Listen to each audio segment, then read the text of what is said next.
Today we discuss consumers equilibrium, the final point, uh, which the जो indifference curve और budget line हमें जहाँ पे लेके जाते हैं, दोनों मिलके जब कंज्यूमर का इक्विलिब्रियम क्रिएट करते हैं, ऑप्टिमल पॉइंट क्रिएट करते हैं।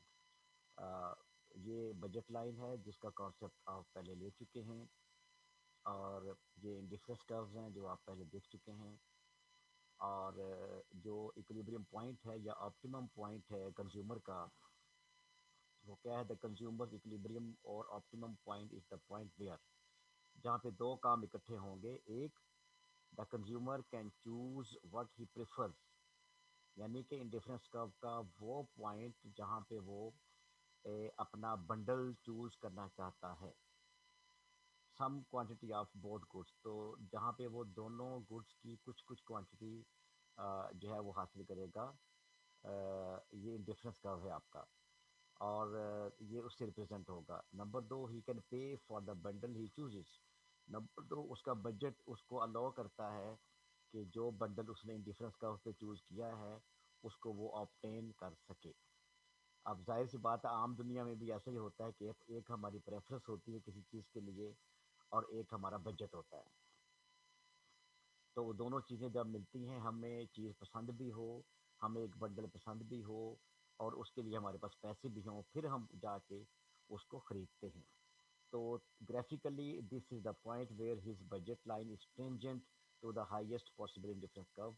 और ग्राफ के लिहाज से ये वो पॉइंट है जहाँ पे उसका बजट लाइन टेंजेंट हो जाए इंडिफरेंस कर्व के साथ, यानी उसका बजट लाइन इंडिफरेंस कर्व को टच कर रहा हो, क्रॉस ना कर रहा हो। ये आप देख रहे हैं डायग्राम है, इस पे हमने तीन डिफरेंट डिफरेंस कर्व शो किए हुए हैं, I1, I2 और I3।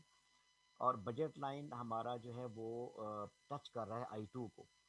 इसका मतलब है कि कंज्यूमर I2 डिफरेंस कर्व के ऊपर, और रेड कलर का जो बजट लाइन है इसके ऊपर जहाँ ऑप्टिमम पॉइंट लिखा हुआ है वहाँ पे उसका इक्विलिब्रियम है।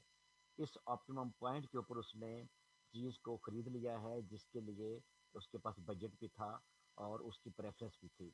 अच्छा, इससे नीचे भी एक डिफरेंस कर्व है, लेकिन चूंकि हमारा बजट उससे ज़्यादा है तो हम निचले डिफरेंस कर्व को नहीं अपना सकते हैं। क्योंकि बजट हमारा ज़्यादा है तो हम उस बजट को क्यों ना एग्जॉस्ट करें, क्यों ना सारा बजट यूज़ करें, और हम हाईएस्ट पॉसिबल, हमने कहा था कि consumer will try to catch up with the highest possible indifference curve. तो अभी भी उसकी प्रेफरेंस थी कि वो I3 को जाके टच करे और I3 को ऑब्टेन करे, मगर उसका बजट उसको अलाउ नहीं कर रहा कि वो I3 तक जा सके।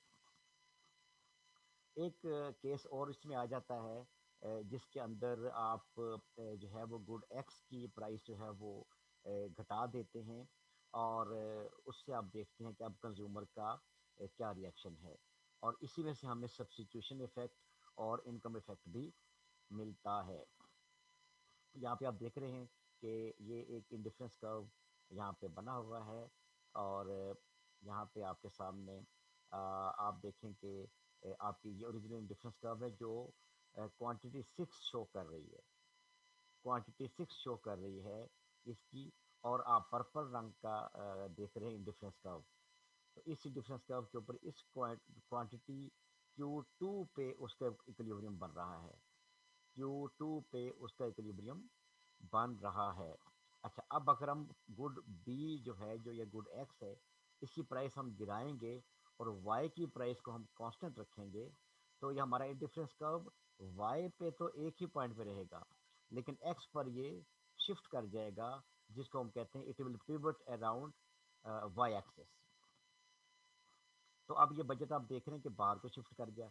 जब ये बाहर को शिफ्ट कर गया, तो अब हम IC11 की बजाय IC12 को ऑप्ट कर सकते हैं, क्योंकि हमारे पास ज़्यादा पैसे हैं, हम ज़्यादा पैसे खर्च कर सकते हैं बी के ऊपर। तो आपका जो बजट लाइन है वो पिवट कर गया है। Now it is tangent with the higher in indifference curve. तो अब आप इस यहाँ तक खरीद सकते हैं। तो हम यूँ भी कर सकते हैं कि हम जो इसकी प्राइस फॉल से इसको एक्स्ट्रा इनकम मिल गई है, एक्स्ट्रा बजट इसको इसके पास आ गया है कि वो और ज़्यादा गुड एक्स को परचेज कर सके, हम उस इनकम को वापस भी ले सकते हैं और फिर देख सकते हैं कि इसके ऊपर क्या इफेक्ट होता है। आप ये देख रहे हैं कि एक डॉटेड लाइन ये रवाना हुई हुई है। ये डॉटेड लाइन की ब्यूटी ये है, ये डॉटेड लाइन नए इंडिफरेंस कर्व के साथ पैरेलल है। याद रखिए, जो स्लोप नए बजट लाइन की है, वही स्लोप इस डॉटेड लाइन की भी है। लेकिन साथ में हमने ये देखा, हमने ये किया कि हमने कंज्यूमर को हम उसके पुराने चॉइस सेट पे ले गए।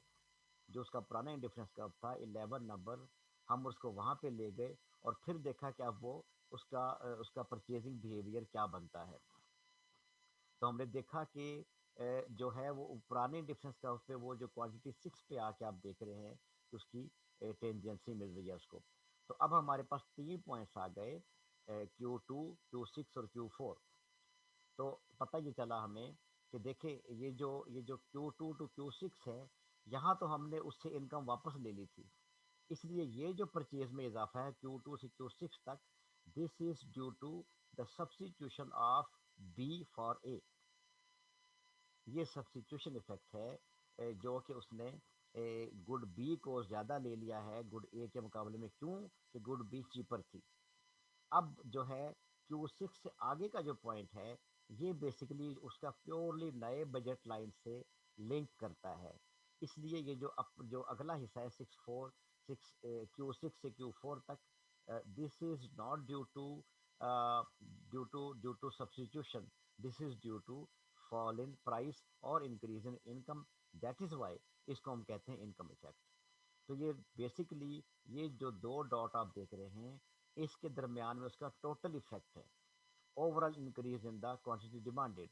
लेकिन इसको दो हिस्सों में हम बांट देते हैं। हमने पहले हिस्से को, जो कि इनकम से हमने उसको आज़ाद कर दिया, एक्स्ट्रा इनकम हमने उससे वापस ले ली, नया budget line dotted line draw करके। तो इस तरह से अब उसके पास वो एक्स्ट्रा इनकम यहाँ पे नहीं है। लिहाजा यहाँ तक जो वो ज़्यादा परचेजिंग कर रहा है, that is not the income effect, that is the substitution effect. और इसके बाद की जो परचेज है Q2 से Q6 से Q4 तक, या इन दो डॉट्स के दरमियान ये जो आप देख रहे हैं, इनके दरमियान जो उसने इंक्रीज किया है अपनी परचेज में, this is due to income. इसको हम कहते हैं इनकम इफेक्ट। तो यहाँ पे इन डिफरेंस कर्व के ये वाला कॉन्सेप्ट कंप्लीट हो गया। अब बाकी रह गया है सब्स्टिट्यूट्स का केस और परफेक्ट कॉम्प्लीमेंट्स का केस। इसको हम नेक्स्ट वीडियो में इंशाल्लाह ताला देखेंगे।